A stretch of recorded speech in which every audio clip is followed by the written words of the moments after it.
जोंनि कार्बि आंलंनि फटिकजाननि जाफुंसार बिथाङा गोमाना दं 1 फेब्रुवारिनिफ्राय 2026 नि 1 फेब्रुवारियाव गोमाना दं आरो कार्बि आंलं तिलापारानि ममिता बिसोर सानैया गोमाना दं। लोगोफोर सोरबाफोर नुयोब्ला मिथियोब्ला कल खालामना होबानो जाबाय। आं कन्टेक्ट नाम्बारखौ होनानै दोनगोन।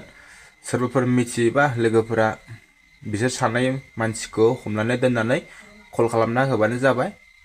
जाय नुदों सोरबाफोर मिथिबायोब्ला अबावबाफोर गामियाव थाखुमाना दंबायबायोबा आरो अबावबाफोर दङब्ला थांदोंब्ला सोब लोगोफोरखौनो बुंबाय आङो। अबावबाफोर बिटिआर जाय जा, कार्बि आंलं जा, अबेबा तेजपुर जा, अबेबा क'क्राझार जा, आरो अबेबा दिकेजुलि जा, आरो अबेबा कार्बि आंलं जा, सोब लोगोफोरा मिथियोब्ला बिसोर सानै गथ'खौ हमनानै दोनबानो जाबाय।